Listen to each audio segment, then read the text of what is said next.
कार्यकर्ते ग्रुप जोडतात यासाठी की लोकांची त्याच्यात काही बेनिफिट व्हावा। जसं आता किरणजींनी तुम्ही पाहिलं, पियुषाजींनी एक हा कार्यक्रम घेतला ज्यात शाळकरी मुलांसाठी त्यांनी खूप साऱ्या गोष्टी त्यांचा वाटप केला। त्यांनी आज लाफ्टर क्लबचा एक प्रशिक्षणाचा एक प्रोग्राम चालू केलेला आहे।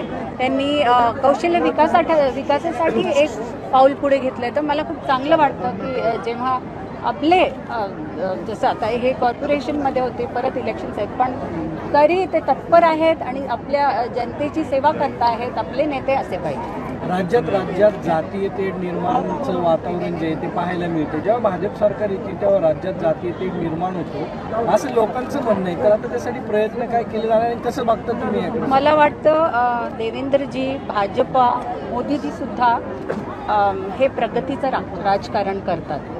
जातीय राजकारण आपण आणतो, आपण सगळे मिळून त्याला फॉलो करतो तर ते वाढतं। तर आपण जातीय राजकारण नाही करावं, मेरिट बेस्ड करावं, डेव्हलपमेंट बेस्ड करावं आणि ते आपल्या हातात आहे, मीडियाच्या हातात आहे, लोकांच्या हातात आहे। 2025 सुरू झाले, पहिलाच कार्यक्रम तुमचा पुण्यातला हा दिसतोय। पुणेकरांना काय सांगणार आहे तुम्ही? एक उखाणा पण म्हटलं, काय नवीन 25 मध्ये गाणं आहे का कुठलं? 25 मध्ये आता फेब्रुवारी 2nd वीकमध्ये एक बंजारा कम्युनिटीसाठी मी जस्ट गाणं आता शूट करूनच इथे आली आहे।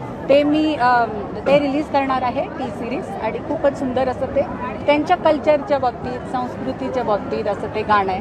आणि असंच काही मी करत राहणार ज्यात आपली संस्कृती पुढे येईल किंवा NGOच्या द्वारे लोकांची जिथे जिथे मी पण मदत करू शकेन त्यात मला आनंद आहे। पण एक कडवं म्हणा ना, ते कुठलं गाणं नाही तर तिथे रिलीज नाही। उद्धव ठाकरेंनी निवडणुकीच्या आधी देवेंद्रजींवरती खूप टीका केली, मात्र सामनामधून देवेंद्रजींचं कौतुक करण्यात आलं। उद्धव ठाकरेंची दिवसेंदिवस भूमिका बदलते असं वाटतंय का? मुंबई महापालिकेची निवडणूक सुद्धा ते महाविकास आघाडी सोडून स्वबळावरती निवडणूक लढवत आहे। विधानसभेला फटका बसला, त्याच्यानंतर कुठंतरी ह्या सगळ्या गोष्टी घडतात असं मला वाटतं। जे डिफरन्सेस आहेत आपल्या नेत्यांच्या मध्ये ते आयडिओलॉजिकल आहेत, ते पर्सनल नाही आहेत। तर आयडिओलॉजिकल असल्यामुळे एका वेळेचा शत्रू जो लोकांना दिसतो तो पुढे मित्र होतो, मग परत शत्रू होतो, परत मित्र होतो। हे तर आपण किती पाहिलेलं आहे। तर मला वाटतं इट इज आयडिओलॉजी बेस्ड आणि तात्पुरतं त्या गोष्टीसाठी असतं ज्यामुळे यांच्यात वाद होतात। पण शरद पवारांनी सुद्धा RSSचं कौतुक केलं म्हणजे तुम्ही ऐकलं असेल की RSSने विधानसभेत ज्या पद्धतीनं काम केलं, ग्राउंड बेस जाऊन RSSने काम केलं। पवारांकडून RSSचं कौतुक ऐकायला मिळालं, नवल वाटते राजकारणात? मला वाटतं पवारजी एक दिग्गज असे नेते आहेत शरद पवारजी, आणि त्यांचं विश्लेषण खूप चांगलं असतं। त्यांनी करेक्ट विश्लेषण केलं, याचा मला आनंद आहे। पण महाविकास आघाडी एकत्रित राहिलं वाटते, कारण उद्धव ठाकरे फडणवीसांचं कौतुक करतायत, पवार RSSचं कौतुक करतायत, महापालिकेत ठाकरे अलीकडे भेटायला लागले मुख्यमंत्री साहेबांना। असंही म्हणलं होतं की जे बीड प्रकरणी ते शांत करण्याची जबाबदारी एकट्या देवेंद्रजींची नाही, मुख्यमंत्र्यांची नाही तर सर्वांची आहे, पूर्ण महाराष्ट्राची।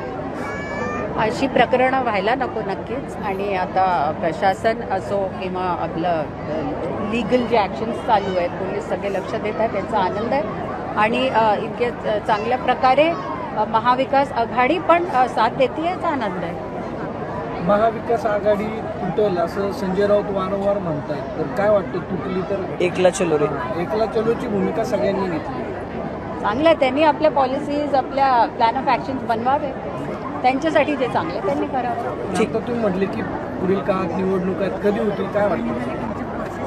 मी थोडं विचारून सांगेन तुम्हाला पुढच्या वेळेस। थँक्यू। Yes, thank you.